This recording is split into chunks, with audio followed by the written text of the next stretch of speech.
Welcome to the Russell HANTZ Show. We are talking Big Brother. Sunday's episode of Big Brother. We know that it's not live. You can see what's going on the live feeds, but we're going to act like we don't know what's going on the live feeds, and we just talk about this one episode.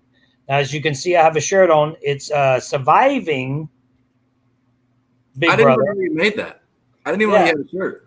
We got Surviving Big Brother. This is going to be my show that I do. Cameron's going to have his own show with a guest. Still determining what guest he's going to have as a co-host. I'm going to have a survivor. Our first guest is going to be Cliff. He's coming on as our first guest. Our second guest will be Rachel Riley. So that's our first two guests. We really don't want to schedule too far in advance because these people don't know what they're doing past the next day, much less 3 weeks from now. So we're going to go one step at a time with that. And I'll be doing Surviving Big Brother with a survivor guest. Cameron will have Saturdays and Wednesdays and Saturdays. I'll have Thursdays. Sundays and Wednesdays. Sundays and Wednesdays. I'll have Thursdays, the live show, after the live show and the eviction. So we're going to talk Big Brother. And Cameron, I mean, man, I watch these shows and I get so frustrated because I see people making moves. Now, Cody was going to make the right move. I think now, let's lead up to that. As I'm talking about it, but he wins HOH, right? Okay, he wins HOH. He has to make a move. Now, when you win HOH, you got to be like, okay, what do I do? You have to. Do you think it's a good idea to even win HOH? Right, no, I said before the season, if it's the first HOH, I don't want it. I don't want it. Do you act like you throw it, or do you just don't? Oh yeah. You definitely throw it, but it's more like a half throw, right? Like, so you don't want to be like the first 1, 2, or 3 people out, but you kind of want to get into that like 6, 7, 8 range if you can manage that. Because if you get any higher than that, now you're in the contention for winning challenges. Lower than that, you're just weak. In that middle is like a gray area where people don't even think about you, and that's kind of where you want to be. It's a weird game, a weird strategic game when it comes to that kind of thing. Because as an HOH or as someone playing the game, let's say I'm playing, then I'm thinking I want to have someone on my team that actually can win challenges. Because if my team wins, then they are HOH and I'm safe. So you want to almost put together a team that can win challenges, but not too good. Not too good because they'll win the game, but not too bad either. So I've always wondered if they put that into perspective while they're playing the game, because I wouldn't have a bunch of people on my alliance that I know could, like if Sandra and Courtney was out there. I'm not going to have them on my alliance for – even if I didn't know them, because they're just not going to win challenges. Well, that's a different game though. Like Survivor's all physical almost, right? So you want physical people on your side that can win challenges. In Big Brother, you're in a backyard. Sometimes it's social challenge. It's counting challenges. There's not a lot of physical stuff. There's some, but like one of the more physical challenges is like running around the house and finding things in the house, right? Like it's not a super physical game. It can be. There's challenges where it could be, but for the most part, it's a social game. So that's why you don't really see the Challenge Beast Alliance or the big Challenge Beast getting together. You see it every now and then when 4 or 5 people are challenge threats and they get together and say, we got to stick together. You see it every now and then, but in Big Brother, it's not necessarily as common. Yeah. All right, let's go ahead and break down the episode. You can go ahead and start what you have here, and we'll go from there. Yeah, so we took some notes down. The first thing they went through, Cody said that basically – he didn't want to come in and win challenges and be a threat right off the bat, which makes sense. But he said that. Yeah, but he won. Yeah, that's what. Well, his idea makes sense until he won. Until you win. Yeah. So then he wins. He kind of backtracks a little bit, and he's like, I didn't want to win, but I had to because I didn't feel comfortable. Which the normal spiel every season, the first HOH, this is exactly what they say. They say, I didn't want to win, but I won because I didn't feel safe. Like that's what every single HOH says. It's not unexpected. I fully expected that. Do you believe that though with Cody? Do you believe that to me, he wouldn't have been a target right off the bat? I don't think someone like Cody would be. He's pretty loyal, and he's not like a Derek or a Dan that will start taking people out strategically. He was. He followed Dan along. I think it's more or less just the unknown. Like anybody who goes in that house the first week, they're gonna not. The biggest worry is that you're the first person voted out. That's the first milestone you have to cross is don't be the first one voted out. So when you're in the house, I can understand that he doesn't feel like he's probably a threat, but just in case crazy things happen, like we see in this episode, something kind of crazy happened, and 2 people are on the block that weren't going to be on the block, because so things like that. But after that, it went to Ian, who said he wanted to. Wait, he said he wanted the HOH. Yeah, so, he wanted it. Yeah, so Ian's kind of going back and forth now because didn't he say in last week on Wednesday that he didn't want to win challenges and stuff like that? Yeah, isn't that what he said on Wednesday? Maybe it goes back to what you just said. The first couple of days you're so crazy in that house and you don't want to go first.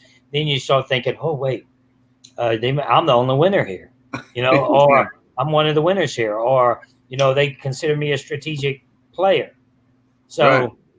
So it might go back to that. I think it goes back and forth.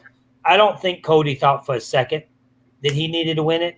I think Ian did, though, because Ian is a winner. You could easily put the first 2 winners up. Like that would have been a game.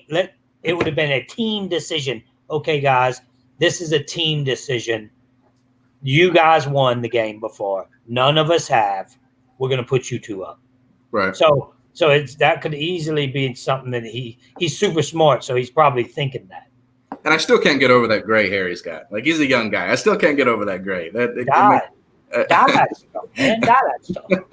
But so we're gonna get into your girl here real quick. There's a lot of things I have to complain about your girl, Nicole. Oh, I thought you were talking about Christmas for a second. No, she was actually. Is she even in the house at this point? Because we didn't even hear from her in this episode. But anyway, so Nicole. The first thing we see with Nicole is she's crying in DR. That's the first thing we see. Crying. She don't usually do that though. That's what she said. She says, guys, I'm gonna say this because I don't think they're gonna show it. They may show it because they showed her crying right off the bat. I haven't seen the live feeds, so I'm watching the episodes. Okay, so she cries. I didn't see that part crying. She's in the DR crying. I've seen 2 other times when she's crying. And then I seen on the live feeds, I know this isn't spoilers or anything, but she cries. I don't know if that's a spoiler, but she cries. And then she says, right after she cries, she says, I don't usually cry now. I don't usually. And then she says, later on in that day that Rachel Riley is not an all-star. So those are 2. And then I tweeted that out to Rachel and said, Nicole, I don't usually cry in the house. Also, Nicole, Rachel Riley's not an all-star. It's like, girl. Rachel is 10 times the all-star Nicole is. You can hate Rachel all you want. Rachel Riley is an all-star. I can hate Boston Rob all I want. Boston Rob is an all-star. Those 2 are almost the same. They're just different genders. Yeah. They're that popular when it comes to their respected games that they play. So Rachel is an all-star. So she's crying in the diary room. They weren't really clear about what she was crying about, but then they flashed to a scene with her and Davon. And I like the way they did this because now they're actually showing the pre-games, the post-games from previous seasons, how it's influencing things in the house. Davon cast the winning vote for Nicole in the season that she won. So Nicole's like talking to Davon, and she's basically telling her, hey, in this game, I've got you, right? You changed my life. You gave me the vote that let me win the game. I appreciate it. However, Nicole is the one who voted out Davon in the season. So sorry, I couldn't change your life, but you changed mine. Yep. And so That's like Nicole, a slap in the face. Yeah, Nicole's like wiping tears, hugs her, and she's crying again. Let's just say that's number 2. That's the second time this episode we've seen her cry.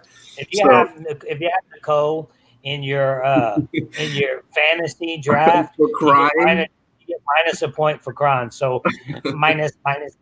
Oh, yeah, good in the water. You're dead in the water in that fantasy draft. Dead in the water. So Davon kind of looks at the camera and she goes, She goes, she said something. I didn't write down what she had said, but she basically said, no, I haven't forgotten. And we're gonna get even, basically. She's basically saying, I've got you right now, but we're gonna be sure to get even real quick. Because basically I gave you $500,000, I got nothing in return. So we're gonna have to change that a little bit. Right. It's kind of how Davon viewed that situation. So, yeah, it's funny. It's funny how that is a slap in the face. You know, Nicole going up to her like that, saying, "You changed my life. You changed my." It's like, bitch, like you know, I needed that too. By the way, I needed that money. Yeah. She should just left it alone because now you're poking the bear. Now Davon's sitting there like, yeah, she's like sitting there like, all right, I gave you the money. Now you're gonna rub it in my face that you voted me out, and then I thanked you for it. Like that's what you're gonna do right now. You know? Right. I think she should have went by a different route. She's so fake, man. You see Nicole going to different people and talking to them. It's just not genuine. I think that she thinks she's solid with Cody, and I think Cody's in trouble. But we'll get into that in a little bit. Yeah. That's a couple things for now. I've got this broken down into segments based on the commercial break. So all right, go ahead. So after they have that conversation, it goes to Kaser and David. They're sitting just outside the HOH room. I think it's just outside in a little common area. And he's talking to David, getting to know David. And he's like, hey, David, what made you want to play the game? Like, so Kaser's whole game is he tries to be socially strategic and get to know people, right? And he wants to When he did that with David, I was thinking, if that guy came up to me and did that, I would think that he's trying to play socially, but he's trying to get information from me. He seems like the type of guy that would not be a good double agent because it's like you up to something, guy.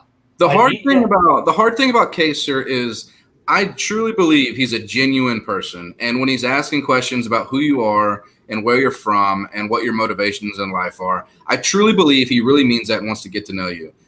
But when he's asking you questions and he's probing for Big Brother, like socially and strategically, he has the same demeanor and the same phrasings. So it's hard to really decipher. Rather he's in trouble or rather he's just having a simple conversation with you. I noticed that watching a live feeds. It's like this guy's like a robot. Now he's super smart. Oh, he read, so is Janelle. They read easily, and we'll get into that too.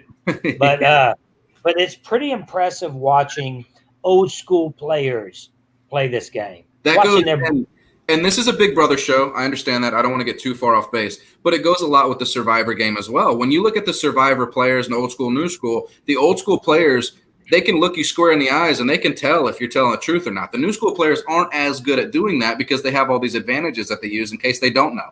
But the old school didn't have those advantages. I mean, Cameron says he gives the Adam vibes. I would disagree with that. Did you? He did that kind of. Ian's the Adam vibe. Yes. Kaser, he's super. You could tell he's smart right off the bat, and it's just like if he were talking to me, I would think that he's reading my mind. Like this guy's reading my mind. It's like that. He's that kind of thing. It's like look at me in the eye, and I'd be looking at him like, I think that Kaser just read my mind. Mm-hmm. That's what I'd be saying in the DR. This guy's, I got to get him out of here. He's reading my mind. Yeah, can't be having these conversations every day. This guy's when he comes in my room, I'm like, it doesn't matter what I'm telling him. He knows it's a lie. Yeah, so Kaser and David, they have kind of what I would call a human moment.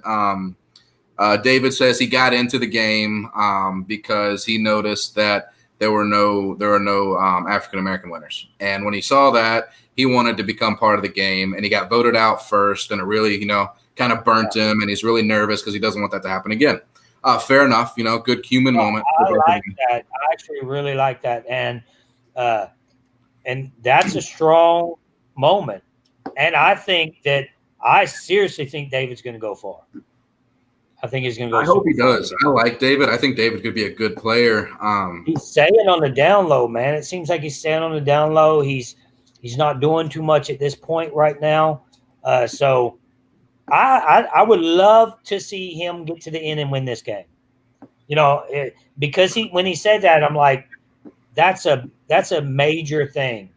And if he could be the first African American to win this game, it would be something. He wants that. That's what he's driving to do. So I applaud that, and I hope that he is the first. No, I agree completely. So then on to another note, we're going to revisit your girl. I had to write this down because when I heard this, you're the first person I thought of. Yes. So because of like prior conversations we've had. So Nicole and Cody are sitting in the HOH room and they're talking about forming an alliance and working together because they work together, or they were on the same season 16. They're on their cast of 16 together. And Nicole in a confessional goes, or in the diary room says, "I found my man, Cody." So just the phrasing. I just wanted to make note of that. I thought of you when she said that. If I guarantee you, if Cody, doesn't matter her, if Cody didn't have a girlfriend and Cody was like, come on, I'll take care of you, I'll put you under my wing, she would go to the next guy. I don't think she's the type of person that cheats in real life. I don't. But I think that this game gets way to the best of her. Obviously, it does. She's crying every second. So I think that she would need that person. And if she was my girlfriend, I'd be super scared right now. I'd be like, my girl's going back in the game. I don't know what's happening here. I'm probably going to lose her. Cody's a pretty good looking guy. Yeah. So next thing you know, he's going to be playing with her hair. And then, you see the sheets moving. The sheets moving. All right. Well, all right. So we'll move on from that. I just thought that statement was funny when she said it because she said, "I found my man," or "my man," or something like that. It was funny. So her and Cody are talking. They're throwing out names, who they want to be on the block and all that kind of stuff. And Cody decides to start saying Kaser and Janelle. Mm-hmm. So. And then Kaser read his mind. Yeah. We'll get there. Like that whole conversation was like Cody needs to go back and do like social strategy 101 or something. Like this guy is like good guy, good physical threat, good social player as far as like interacting with other people on just a normal outside the house level. But in game, social game, this guy has got to kick it into gear because this is not going to work. Like this is. And then I don't know where you're at on your board there, but it's so uncomfortable watching him talk to Janelle and Kaser. It's like, what is he doing? It's like he doesn't know how to lie, which is a good thing in life, in real life. And that's why I don't think that he would cheat on his girlfriend, but Nicole would cheat on. She's good at lying. She does it good. So these guys, Kaser and Janelle, they have played with the absolute sharks of the game. They've played with the Boogies, the Dans. Right. It's funny how you can almost switch it around. We get back into Survivor a little bit, but it's fascinating that at the beginning of Survivor you had all these loyal people, but not as many. Now the new school players of Survivors are snakes. They're take target practice on people. They take them out one at a time. They're mean, evil. The old school Big Brother players were like the new school Survivor players. Mm-hmm. Now it's just a big social thing now, and everybody loves each other and kissy. Everybody's sucking face on on Big Brother, and that's not. People don't want to see that anymore. So we're glad that we may see Nicole do it, but that's another story. But so we're happy that we're going to have no showmances and stuff like that. But I think that Kaser and Janelle played with you're right. They played with the Sharks, and they can eat Cody up.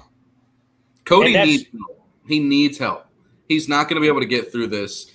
And I think you know what? I think he knows that because when he was talking in the episode tonight, he said that he doesn't want to initiate those alliances. He doesn't want to create those big things and have a target, which is pretty much exactly what happened in his season. He was brought in by Derek, and Derek created the facade around him, the alliances, and told him where to go and what to do. And Cody did it like a good partner would. He's looking for that right now.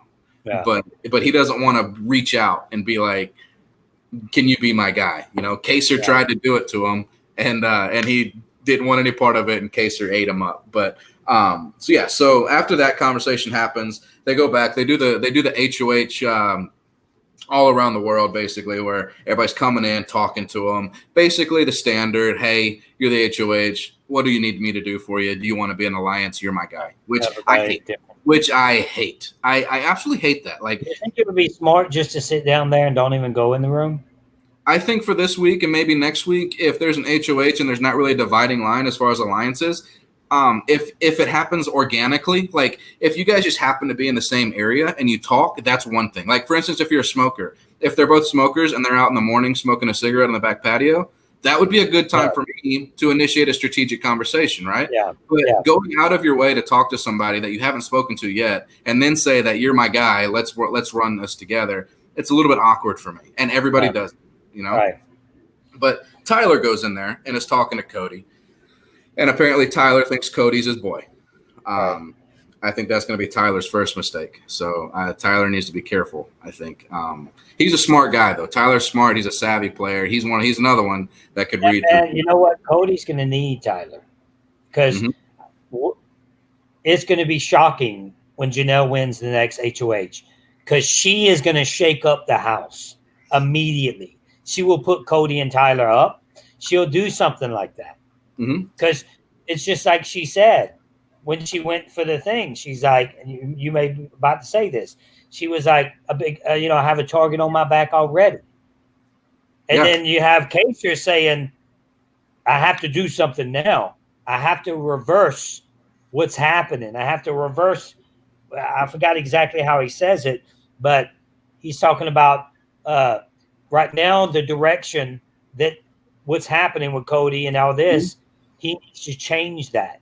And that's what I respect so much about these players. And from Big Brother 2 up until about Big Brother probably 11 or 12 is when these players' backs are against the walls, they don't sit there and whine and complain and woe me and say, why do they not like me?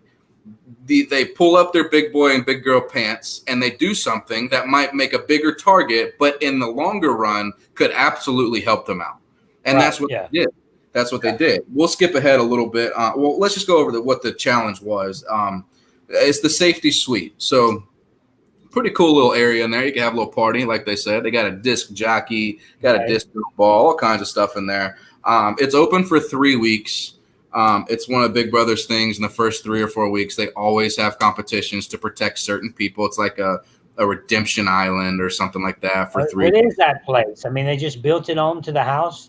Every season it's a new thing. Like it was Camp Comeback, I believe, last season, where the first 4 or 5 voted out had to stay in that room or sleep in that room, and then they had a challenge later on to where you could win your way back in the house. There's a kitchen. They got a kitchen. No. In there? It's just a bedroom. It's an uncomfortable bedroom normally, and then and they can and then they have the challenge. They use everything normal, like the kitchen, the bathrooms, all that stuff. But it's usually just a room they have. They change it every season. But it's a safety suite. So basically what it is, everybody's given a VIP pass. And if you feel threatened for one time, you can cash in a VIP pass and go and do a challenge. So they have an hour. I didn't realize it was only an hour. I thought they could choose at any point, but apparently when it opens, you only have an hour to do so. Right. It said in the thing that you can use it whenever you want, but then they posted an hour and a countdown, and I was confused. Right. I thought we were able to use this whenever. Now we're on like a time crunch here. Like I didn't know. Maybe it's because the nominations were like directly after that, and they kind of changed things around in the editing. I don't know, but yeah. So everybody's, and this is nothing. We wasted probably about 10 minutes of the show. Are you going to do it? Are you going to do it? Do you want me to do it? Are we going to do it? Who's going to do it? Right. It was a lot. I was like, we could have skipped all of that and just maybe 1 or 2 said, no, I'm not doing it. And then 2 said, I'm doing it. In Survivor, man, the way we play, I'm doing it. Like it's different how they think in the Big Brother house than how they would in Survivor. Like, if they have anything for safety, I'm doing it. I'm doing, and if somebody doesn't do it, then they're looked down upon. Like when Kim got off for peanut butter, yeah, she was looked down upon. But in Big Brother world, nobody, it's like, and Ian even said, every single person here has to make a strategic decision right now, do it or not. Just do it. Yeah. Like if there's any doubt in your mind, like this is what I'm saying. If there's any doubt in your mind that you're a target or your people are coming after you or you're in a bad spot, play the dang challenge and do something. Because what's gonna happen? You may survive this week, and guess what? Next week it's gonna be the same thing. So like do something now to attempt to change the course of the game, which is what Kaser said. Change the course of the game. So, that's what he said. Yeah, so they go through that. You can use it one time. What it is, it's a challenge. If you win, you're safe, and you get to pick one other person to be safe with you as well. However, that other person has to do that person that is given the safety from the winner of the comp has to do a punishment. And we find out that Janelle is saved by Kaser when Kaser wins, and she has to wear a star. That's just stupid. That's when Big Brother gets dumb. Like I don't care if the girl walks out with a star or a wiener. I think Nicole was a wiener one time, but I think that's just dumb. I mean, I want to go back to the room for a little bit. Did they all get to go in the room, or it's just when a challenge is going on? Are you talking about for the suite, safety suite? Right. No, so the only way you can get in is if you swipe your card, and only two of them swiped. So only Janelle and Kaser went in. Okay. They should. I mean, they could do so many things with that room, but I guess they do.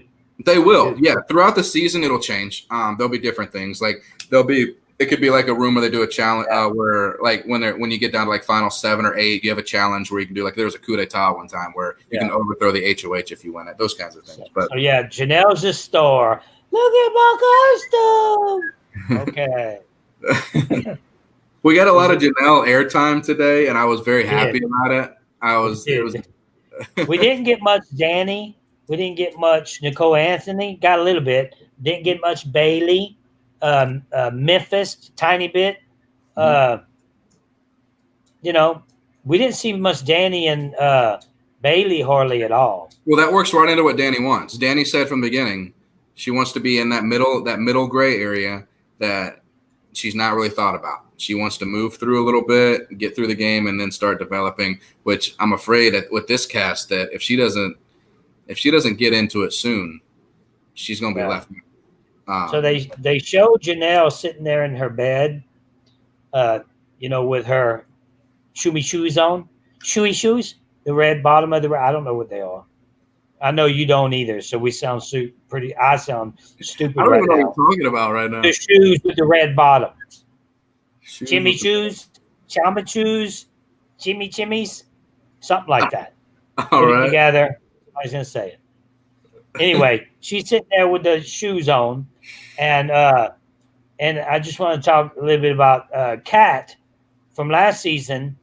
Put a tweet with her laying back, her mouth open, just an unflattering picture. To me, it was a flattering picture, but to her, one of the most unflattering pictures that she could find of herself. And then they showed Janelle with her little legs crossed and in the Jimmy Choos, and she said, Kat tweeted what I thought I would look like in the Big Brother house, and then what I actually look like in her laying back on looking all.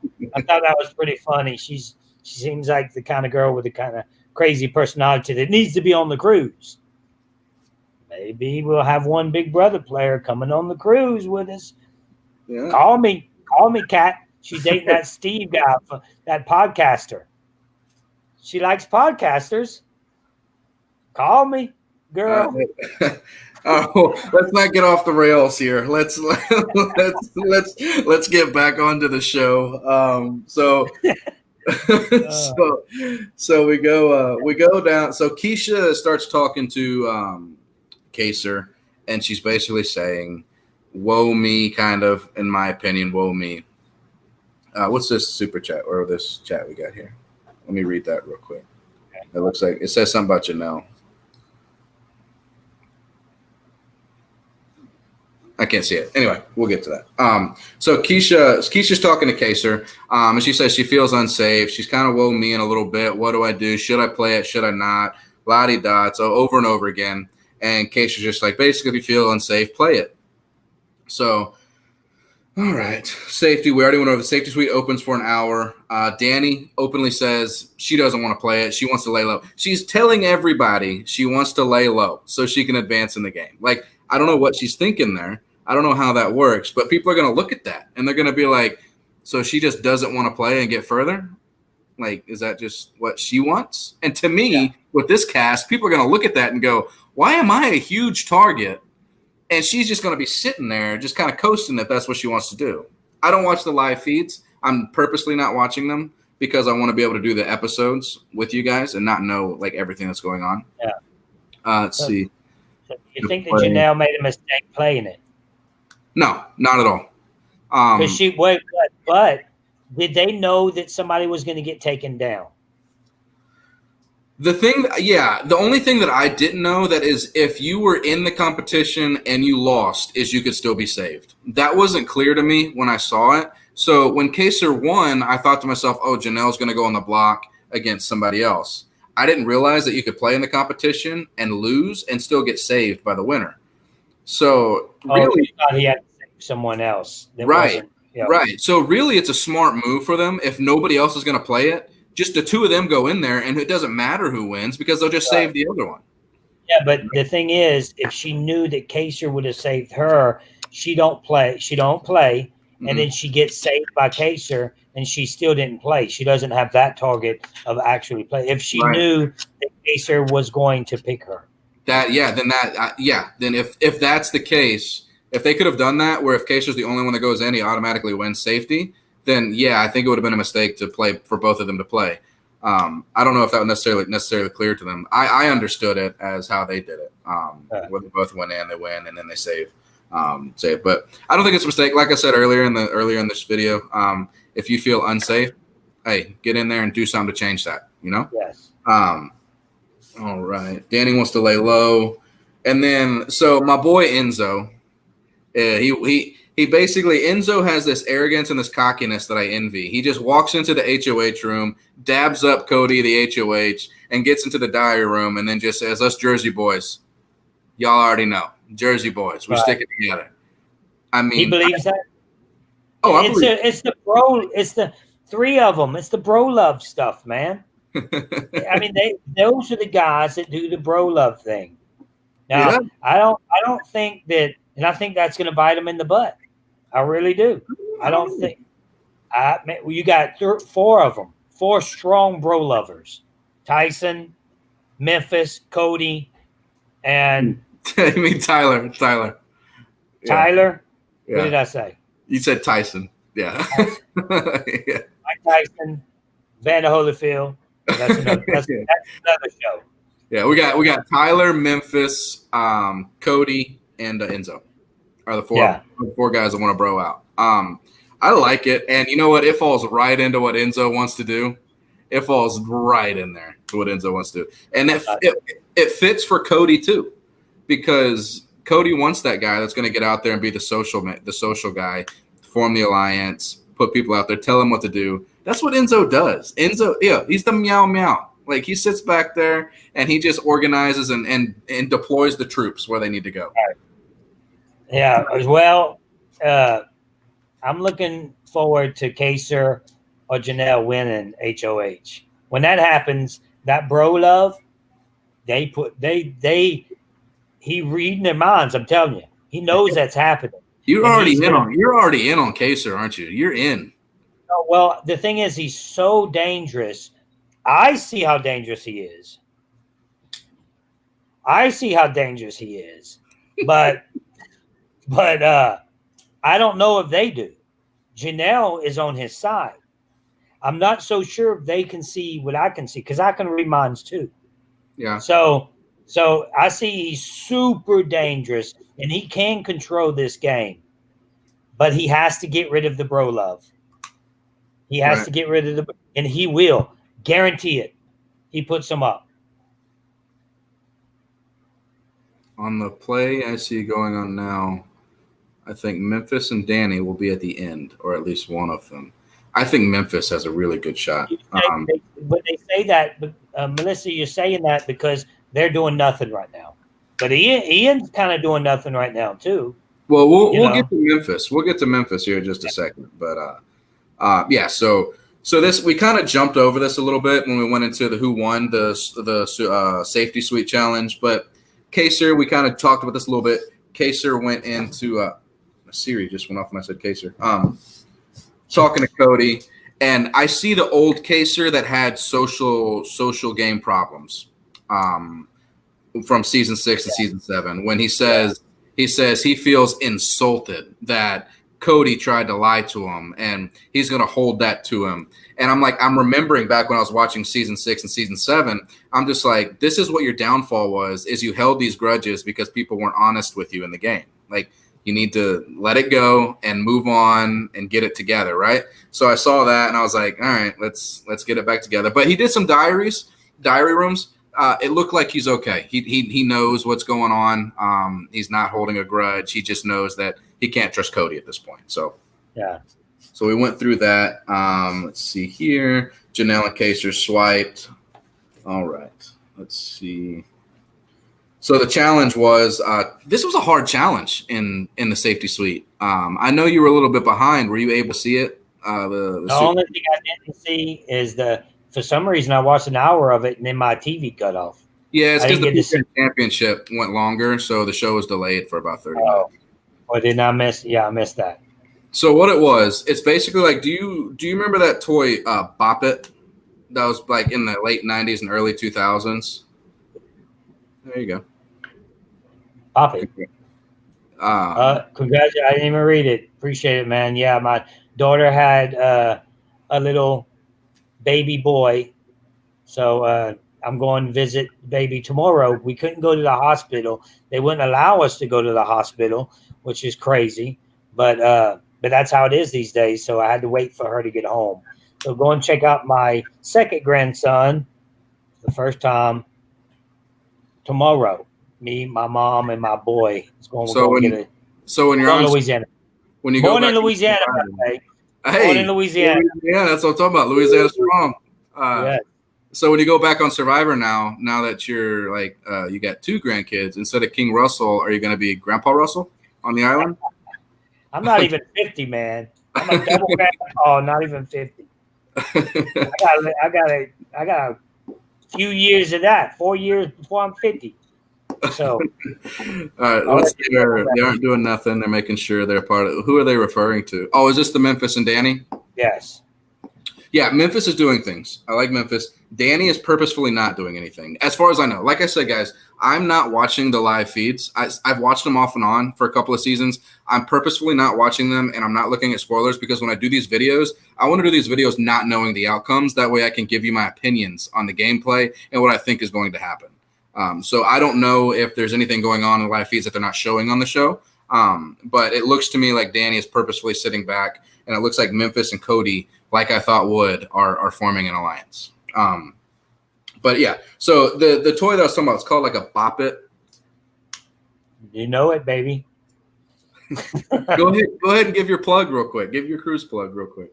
Well, we have a Patreon group. You guys know if you want to be part of the show or support the show, you can become a patron. And we have right now 32 rooms booked. 3 survivors are going. We may get more. And we're really a family in our Patreon page. I know I keep saying that, guys, but if you join, you'll see exactly what we're talking about. I don't want to talk too much about that with this show, but yeah, the Patreon group will be in the link if you want to support the show, or if you want to go on the cruise or do the game. We have games that we do, all kind of stuff like that. We have a game page. We have a sports page. We do it all. So it'll be in the link below if you want to check that out. Right. So, yeah. All right, so we'll get through this part real quick. So do you remember that game? I don't know if you had one or maybe your kids had one. It was called Bop It, where like you press start and it goes like it gives you a tune, and you have to hit the circle. Yes, I was just telling you there were different lights. Yeah. So that's essentially what this challenge was, but as a I was good at popping. Oh, you've been good at the challenge. So what they do is they play Twinkle Twinkle Little Star, and like I've seen this. I've seen that one. Oh, you saw it? Okay. Yeah. So they got to press it, and they'll get it in the right order. Kaser looks like he's struggling. Janelle looks like she's struggling, and they show the times. And Kaser does it in just under 8 minutes, like 7 minutes and 50 seconds. 7 minutes. That's a long time to play Bop It. It's just a giant Bop It, man. Yeah, but I'm sure it's a little bit more difficult than that. But that's just what it reminded me of. And then Janelle does it. And you use the tools in the room. Like I would have went and ran and got a bunch of pillows and be like, okay, first pillow, second pillow. Well, Janelle kind of did something like that. Like every time she'd hit it and it buzzed wrong or something, she'd look and she'd go 1, 2, 3, 4, and she'd remember that, and then she'd go back and do it again. So we thought, and then they get to the time results, and it took Janelle a little over 16 minutes. Yeah, and I was just like, wow, Kaser blew you out of the water. Right. But yeah, so Kaser, as we've already said, Kaser wins and saves Janelle. Let's see, Janelle safe. And then I see that this is going to be a thing for me is Kaser and his cockiness in the diary rooms and his smugness. Like I like Kaser, but he has a smugness sometimes about him that can just rub people the wrong way. I like it, man. He reminds me of I'd say he reads minds, but he reminds me of a musician. It's just always with the same face, and the pretty girl walks by him, and he don't even look at her, and he's like, bam. Yeah, he can do well, man. If he can get some footing, he can do well. It's going to be hard for him though. So after all this happens, we'll go back to your girl Nicole Franzel. Nicole's in the HOH room with Cody, and she's mad. She's just mad that Casey and Janelle are going to try to save themselves. Like, how dare they?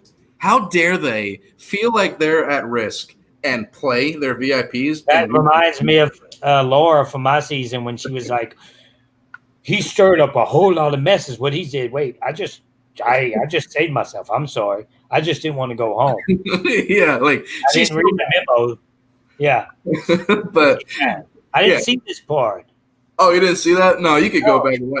She's not like literally like angry mad, but she tells Cody, she actually says, I'm so mad that they used it. Like they aren't supposed to do that kind of thing.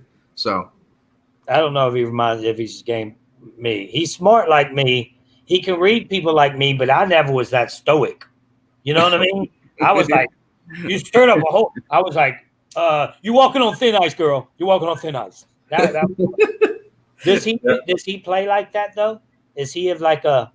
His demeanor will change very little throughout the season. I don't know how he got through casting. It's like, yeah. Well, he wasn't supposed to be on his original season. Like I know this doesn't deal with this episode, but he wasn't supposed to be on season 6. He was a quick fill-in because they did like a duos couples thing. He was a quick fill-in on season 6 out of nowhere. And then he became an all-star in season 7. So he wasn't even supposed to be on season 6. Like it just kind of happened. But yeah. Janelle gets the star. And Enzo is the Tony Vlachos of Big Brother. Like put him on my TV and I'll watch him all the time. He looks at Janelle and he goes to the diary and he says, "Don't you put that star on me." He goes, "That star looks ridiculous." He said, "Janelle looks like a bootleg Teletubby." So I didn't see him say that. He said the meow meow doesn't need to wear the star. So you better watch out what he says because the production will make sure that the meow meow is wearing like probably a cat or something. He was a penguin. He was a penguin in his season. He was a penguin. Yeah. They'll put it down on him. Really, he'll be like a Tinkerbell or something. Dude, I'm telling you right now. If you want to watch a guy with social game above almost anybody else that's ever played Big Brother, Enzo, social game's out of this world, like one of the best. Yeah, he's good. So now that Kaser and Janelle are safe, we have to have two new targets. So what's it? Oh, okay. Have to have 2 new targets. So they're kind of, Nicole and Cody are kind of talking. And like I kind of thought is Keisha's name came up. That was the one that I figured would come up in week 1. Just because she's kind of out of the loop on the Big Brother game, in contact with the people. And then Kevin. He only had what was that? I can't read that. He says he only has that in the diary rooms, which is why it's great. Oh, yeah. When he's in the diary room, he shows you everything he's doing and jokes around and just burns people left and right. But when he's in the house, that's your brother. That's your best friend, right? Yeah. He'll protect you for days. But that's anyway. me. That's more like me, Melissa. Believe it or not, they like me for a reason. And I talked all the crap behind their face. But when I was with everybody, that's why they felt so bad. Jason was so pissed off at me. He couldn't even look at me afterwards because we were so close, because we were so good friends, and then it cuts deep. So I get what he's doing. He'll talk about you in the diary room, but he tries to be your buddy in your face. Yeah. So the new names come up, Kevin and Keisha. So, Keisha doesn't seem like she does too much to kind of change that. Kevin starts crying a little bit in the diary, saying he doesn't want to be the first one out. So he calls Cody into the diary, or into the pantry, and is talking to Cody and just being like, basically, is it me? Am I getting nominated? They get real emotional, and Cody says, why are you crying? Like, what's going on? We haven't even done nominations yet. What's going on? And Kevin goes, you're just so perfect, Cody. You're just so awesome at everything. And he's like crying. And Cody's like, oh, let me give you a hug, a bunch of that kind of stuff. So did it help? No. No. And that's where I was impressed. Did he say, because I missed this, guys. I had it recorded. I was doing a show, and then it only recorded an hour. And then I didn't get the rest of it. So did he, when he told him that, did Cody say, well, yes, you're going up, but you'll be okay? No. So he didn't give him nothing. He could have had him right there. He could have had another one right there. He could have had probably 3 people right now. He could have probably had even if it's not a super solid alliance for he could have had at least a couple people for 2 weeks, 3 weeks, enough to get through the game into through the honeymoon stage and into where it starts to get real, So so he tells him, he gives him a hug, and nominates him.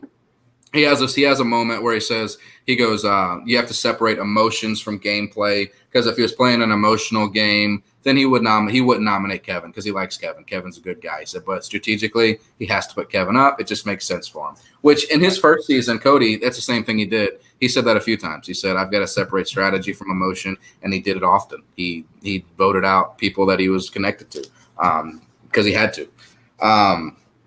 Let's see. Keisha and Kevin are nominated. Kevin looked shocked for some reason. I don't know why Kevin was so shocked. He kind of knew that it was him going up, but he still looked surprised. Right. I'm not sure why that happened, but that reaction. You like Keisha? No. How did she look? Oh, she just kind of knew it was coming. She didn't really react too much that I could see. But she's going to be the one that goes home. I think so too. And I think that Kevin's going to be sitting pretty, because I think that he's going to get past this, and then the fireworks are about to start, and he's not going to be involved in the fireworks. I don't know about that. I know I saw Kevin in his last season. He was in the middle of it. Came out unscathed in his season a lot, but he was in the middle of it. Yeah, man, we're about to have some fireworks. But I'm telling you, those are 2 good challenge beasts, right? Janelle and Kaser. I know Janelle is. Janelle, yeah. Kaser's won a few things. I wouldn't consider him a challenge beast, but the thing that I did like is the last thing that I noted on the episode was when they did their post-nomination diary rooms. Keisha was kind of like, whatever, la-di-da.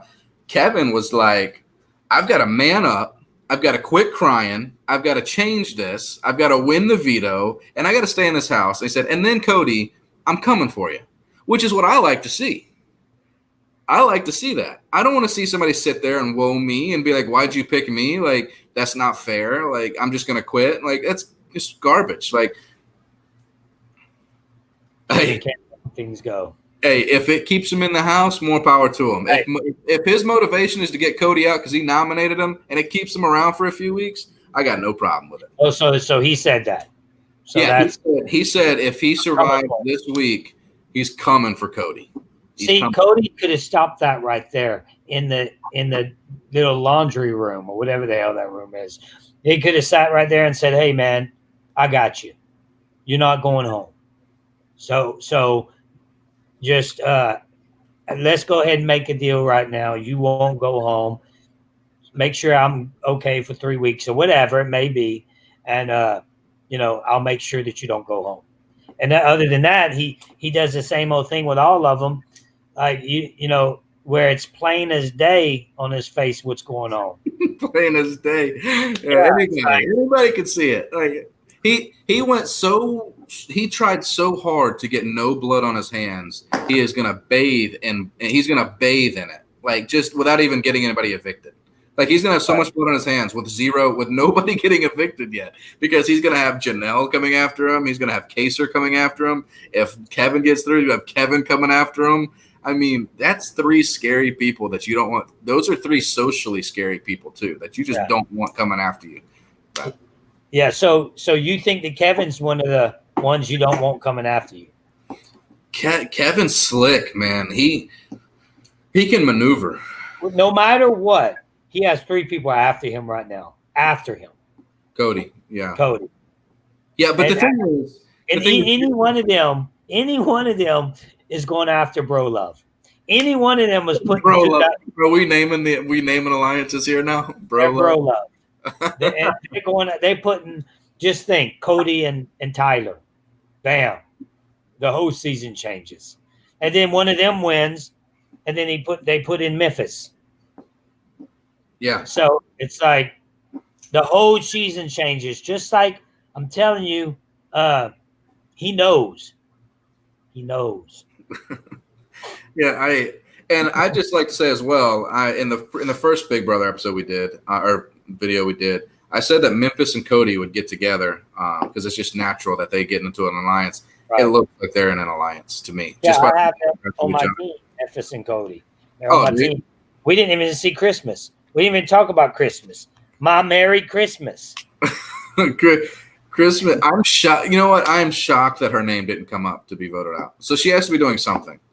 Like she has to be doing something, because I thought it'd be Christmas and Keisha would be the 2 people that would be first. No, yeah, she's something's happening, because you're right. You don't just.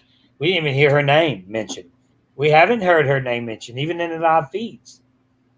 She's laying low too, though. She's one of the ones laying low, but a few of them better watch out, because they'll be labeled as floaters if they don't start doing something. And you know what? In this season, the floaters are an asset, because you've got people like Tyler and Enzo that if they need to, they can pull together those floaters and create a strong alliance. So if you are a floater, those are the 2 guys that are probably going to corral the troops if they get it behind in the numbers. I don't see Enzo ever getting behind in the numbers. I see his alliance taking control when he creates one, and then them turning on him at some point if they vote him out.